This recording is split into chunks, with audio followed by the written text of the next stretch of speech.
What's up, everyone? It's Chris from Pickdawgz.com here with the Wraparound. We're going to be breaking down the NHL action going down on Saturday, April 27th, 2024. If you like this content, make sure you smash that thumbs up, subscribe to our channel. We appreciate all the love and support we've gotten here at Pick Dawgz over the years. I appreciate you guys taking time out of your day to tune into the Wraparound so I can put you on some free pick NHL winners. If you're looking for my best bets on the board, the games that I love, head to Pickdawgz.com, click the Premium Picks tab at the top of the page. Got something for everybody today. Got my MLB pickoff play that we didn't cash yesterday, but are still 10-3 on in our last 13 on a 23-6 MLB run over the last 12 days. So I got an MLB triple play as well on the board, as well as my NBA three-point play. Got a couple of NHL plays in my long-term passes as well for those long-term subscribers. So you can hop on a daily package. We can make you some money today. Or the best value of all is to hop on a long-term pass. Like I said, it's the best value. You can hop on a daily package. We can make you some money that way. But buying those packages over time can sometimes get to be a little bit expensive. They can get to, be a little bit much, and sometimes you only get restricted to one sport. With these long-term passes, you get every single play that I make regardless of sport, and sometimes you get those bonus plays in there as well. Like I was saying, I tossed my NHL in there for long-term subscribers as well because I didn't have enough to really put a package together for it, but I still love these plays as well. So if you hop on a long-term pass, you get just sort of that added extra bonus to it as well. You could also pair me up with any of your other favorite handicappers as part of our multi-capper promotion. And whatever you choose to do, though, use that promo code PICK at checkout for 15% off your purchase. But that's down the road. We had our morning show this morning. That's why this is getting a little bit later today. But hey, there's still going to be plenty of time to get in this action. We got a 4-game NHL card, NHL playoffs. Some teams are on the brink today. Are they going to be able to survive? Let's talk about it. You know the drill. You ready? I'm ready. Let's get into it.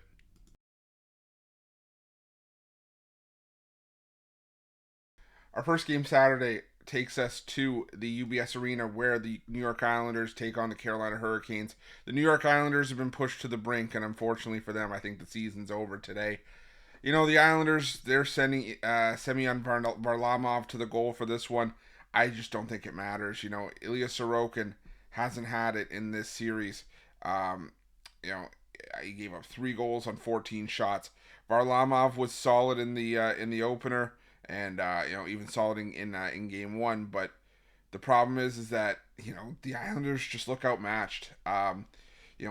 Frederik Andersen has been standing on his head so far in this series. Has been the clear better goaltender. Even if it were to go to the backups here, I'd give the Carolina Hurricanes the edge there as well. There's a reason that so many people flock to bet the Carolina Hurricanes as the Stanley Cup champions after the trade deadline. This team was loaded already. They made moves to really bolster this team, and we're starting to see the Carolina Hurricanes pay that out in droves. The New York Islanders, they're just a team that, it's just they're so frustrating because they have talent, they have solid pieces, but in this series, they just have not been able to put it together. And sometimes you just go into a series where you're overmatched, and I think that's what we have here. I'm going to take the Carolina Hurricanes to win this one in regulation at -120.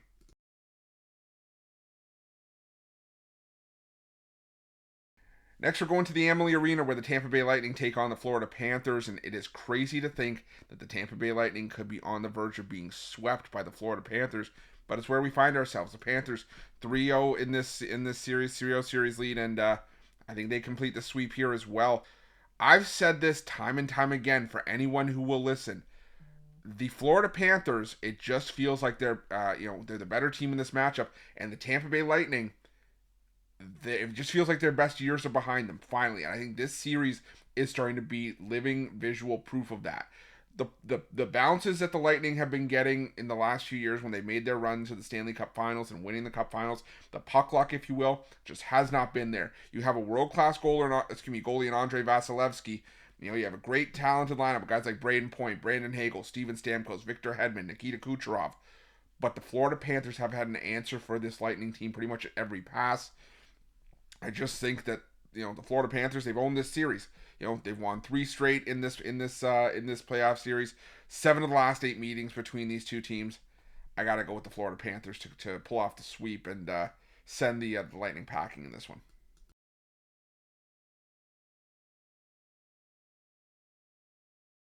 Now we go to the Scotiabank Arena for this matchup between the Toronto Maple Leafs and the Boston Bruins. Bruins taking a 2-1 series lead in Game 3 with their victory. And if you're ready for a Leafs fan rant, settle in for the next minute and a half. If not, I'll just tell you, I'm taking this game to go to overtime. But anyways, look, the Boston Bruins, let's call it what it is, or at least, and some people may say, oh, you're a bitter fan, you're a Leafs homer. Cool. The reality is, sure, the Leafs got 4 straight power plays in Game 3. Couldn't do anything with it. The power play for the Maple Leafs has been absolutely brutal. But the officiating in this series has been god awful on both sides, and all of the key plays and all the key penalties in this series so far pretty much feels like they've gone towards the Boston Bruins. Brad Marchand is a rat. That he stuck Tyler Bertuzzi at center ice. Some people say, "Oh, he Bertuzzi took a dive." No, that's a trip.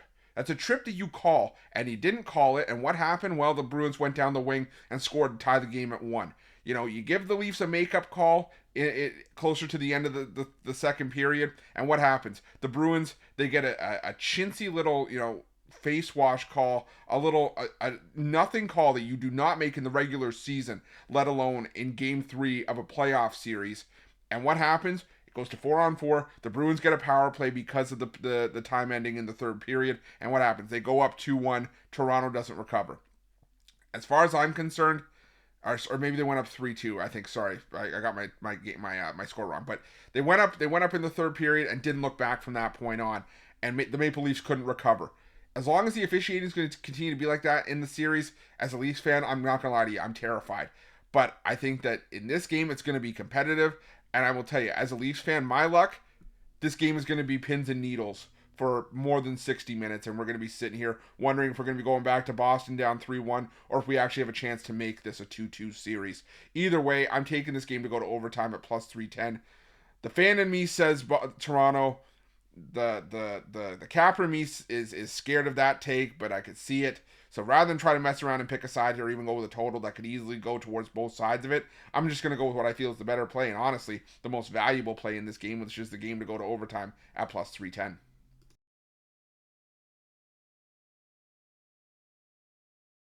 And our final game on Saturday's card takes us to the T-Mobile Arena where the Vegas Golden Knights take on the Dallas Stars.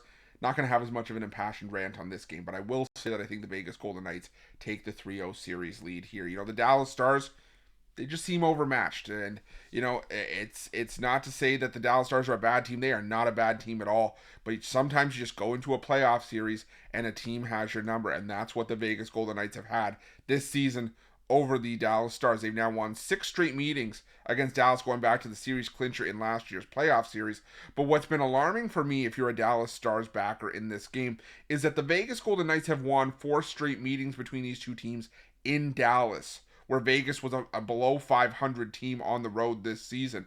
Now they're at home, where they were one of the better teams in the NHL this season at 27-12-2. Home ice has been key for the Golden Knights since their inception into the NHL. A few years ago, it was key for the Golden Knights on that Stanley Cup run, and we're really seeing right now the championship pedigree, the mindset of a team that won the Stanley Cup last season, like the Vegas Golden Knights, and where that playoff discipline comes in handy. I just think right now, it's the haves versus the have-nots. The Golden Knights have all the momentum right now. I think they take the 3-0 series lead on the Stars here. I'm taking the Golden Knights at the coin flip price to round things out.